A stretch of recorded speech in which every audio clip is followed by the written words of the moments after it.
নমস্কাৰ পুনৰবাৰ মোৰ ইউটিউব চেনেললৈ আপোনালোকক স্বাগতম মই আজি নতুন এবিধ পিঠা তৈয়াৰ কৰা প্ৰণালী আপোনালোকক দেখুৱাবলৈ আহিছোঁ আৰু সেই পিঠাবিধৰ নাম হৈছে সচ পিঠা ইয়াত সচ পিঠা বুলি ক'লে সকলোৱে জানে কিন্তু মই অলপ বেলেগ ধৰণে এই পিঠাবিধ তৈয়াৰ কৰিছোঁ আৰু এই কাৰণেই তৈয়াৰ কৰিছোঁ এই পিঠাবিধ নৱজাতক তথা বয়োজ্যেষ্ঠৰ স্বাস্থ্যৰ কাৰণে অতিকে প্ৰয়োজনীয় আৰু ই পুষ্টিকৰ সেয়েহে মই পিঠাবিধ কেনেধৰণে তৈয়াৰ কৰিছোঁ আপোনালোকক দেখুৱাবলৈ ওলাইছোঁ এয়া মই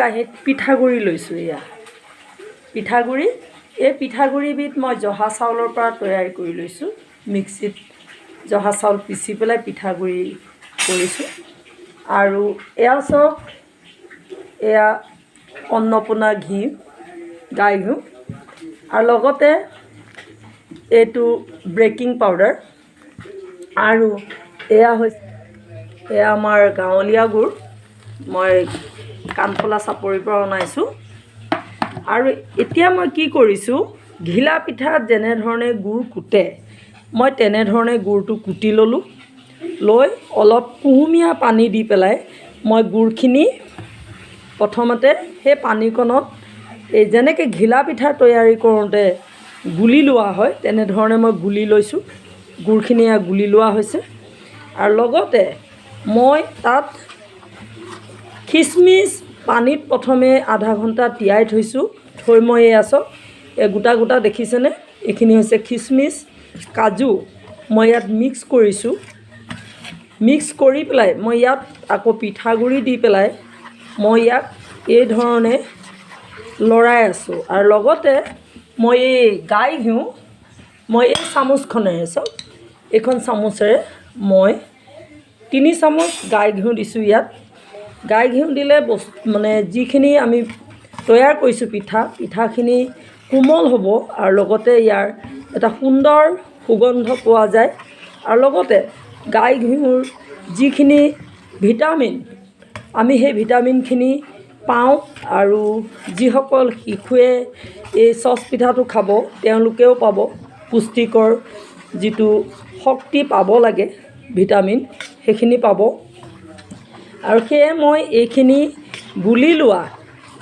মোৰ ইতিমধ্যে 15 মিনিট অতিক্ৰম কৰিছে মই গুলি 15 মিনিট থৈ দিছিলোঁ আৰু ইয়াৰ পিছত মই কি কৰিছোঁ প্ৰকৃততে এইটো এটা চাহৰ চচত বনাব লাগে কিন্তু মই চাহৰ চচত তৈয়াৰী কৰা নাই মই এইটো এটা কুকাৰত এটা আমাৰ ডাঙৰ কুকাৰ সেই কুকাৰটো মই এইটো তৈয়াৰী কৰিম আৰু এই কুকাৰটো মই চৌকাত ব্যৱহাৰ কৰোঁ কাৰণ সচ পিঠাটো সদায় খৰি জুইৰে তৈয়াৰ কৰিলে বেছি ভাল হয় খৰি জুইৰ যিটো উত্তাপ সি এটা লো ষ্টিমত পায় আৰু পিঠাটো সুষম হয় আৰু এতিয়া মই কি কৰিম এই কুকাৰটো সাফৰখনৰ হুচেলটো মই খুলি পেলাই ইয়াত লগাম তো এতিয়া মই কি কৰিলোঁ ইয়াত এখন মই কাগজ আমাৰ বহিয়া লগাবলৈ যিখন কাগজ ব্যৱহাৰ কৰা হয়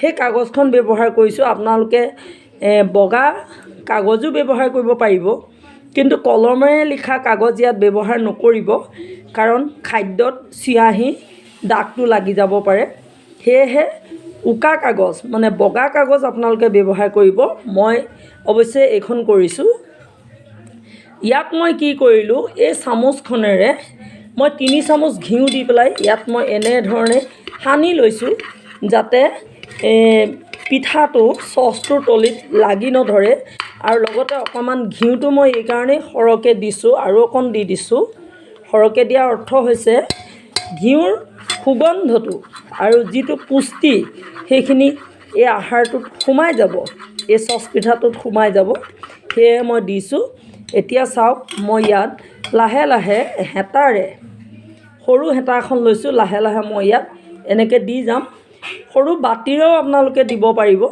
মাত্ৰ ইয়াত বাকিবহে লাগে আৰু এয়া মই দি গৈছোঁ মই জহা চাউল দিয়াৰ অৰ্থ এটাই জহা চাউলটোৰ যিটো গোন্ধ সেই গোন্ধটো মানে অতি সুন্দৰ লাগিব পিঠাটো। আৰু এইকেইটা জহা চাউল হৈছে আমাৰ নিজৰ পথাৰত খেতি কৰা ধান ঘৰুৱা। মই সেই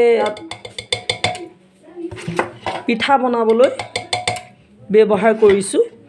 আৰু অকল যে জহা চাউলেই হ'ব সেইটো কথা নহয়, বৰা চকোৱা বাদ দি যিকোনো ভাতৰ চাউলেই চচ পিঠাটো বনাব পাৰিব। কিন্তু বৰা চকোৱা চাউলে আপুনি চচ পিঠা বনাব নোৱাৰিব, কাৰণ লিকতা হ'ব, আৰু লিকতা হ'লে চচ পিঠাটো বেয়া হ'ব। আৰু কিছু লোকক দেখা যায় চচ পিঠা বহুত বেলেগ বেলেগ নিয়মেৰে বনায়। কিছুমান চচ পিঠাত খুব টান হয়, খৰখৰীয়া হয়, সোৱাদ নাথাকে।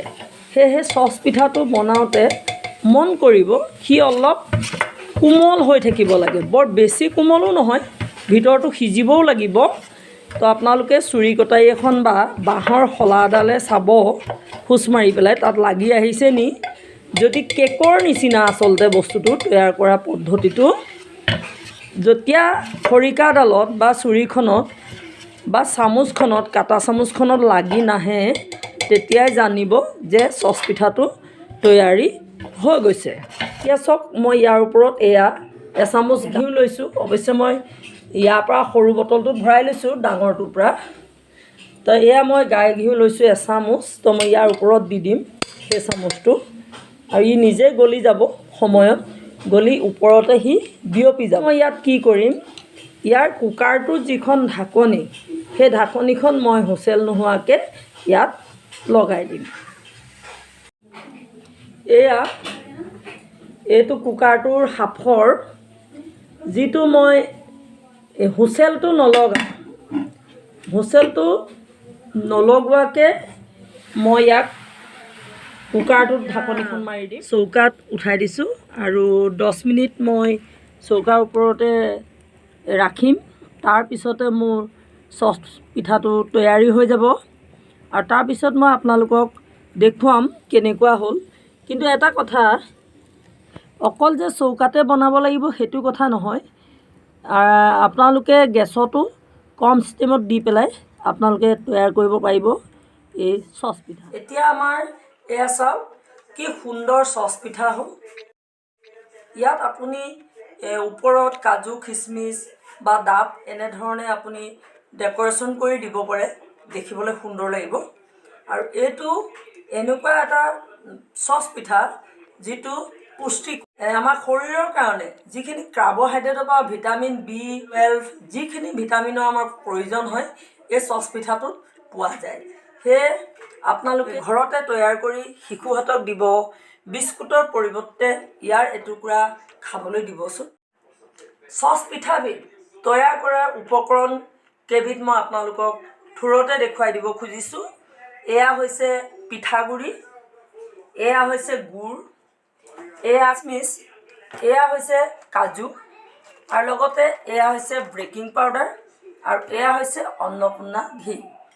আধা কেজি চাউলৰ পিঠাগুড়িৰ লগত এপোৱা গুড় সংমিশ্ৰণ কৰি তাক ভাল ধৰণে গুলিব, আৰু লগতে ঘিলা পিঠাৰ দৰে প্ৰথম গুড় তাত সৰু সৰুকৈ কাটি খিচমিচ দিব, আৰু সৰু সৰুকৈ কাটি কাজু দিব। দিয়াৰ উপৰিও তাত 2 চামুচ গাই ঘিউ দিব। দিয়াৰ পিছত বেকিং দি তাক ভাল ধৰণে সংমিশ্ৰণ কৰি সানিব, গুলগুলীয়া কৰি ধুনীয়াকৈ সানিব। সনাৰ পিছত যেতিয়া আপুনি কুকাৰটোত দিব, তাত এখন কাগজ দি গাই ঘিউ এচামুচ তাত ঢালি দিব, দি ওপৰত গাই ঘিউ 2 চামুচ দিব। দিয়াৰ পিছত কুকাৰটোৰ সাফৰটোৰ যিটো সুহুৰি বজায়, হুচেলটো খুলি পেলাই ফু মাৰি চাব কুকাৰটোৰ ফুটাটো ঠিকে আছেনে হুচেলটো এয়াৰ ওলোৱা। এয়াই হৈছে আমাৰ পুষ্টিকৰ চচ পিঠা, দেখিবলৈও সুন্দৰ। আপোনালোকৰ এই উপকৰণবিধ ভাল লাগে বা তৈয়াৰ কৰাত কিবা অসুবিধা পায় তো কমেণ্ট কৰি মোক সুধিব। আৰু যদিহে আপোনালোকে তৈয়াৰ কৰি খোৱাৰ পিছত ভাল পায় বা উপকৰণবিধ তৈয়াৰ কৰা পদ্ধতিটো ভাল লাগিছে, তেতিয়াহ'লে ছাবস্ক্ৰাইব কৰিব আৰু শ্বেয়াৰ কৰিব। ধন্যবাদ।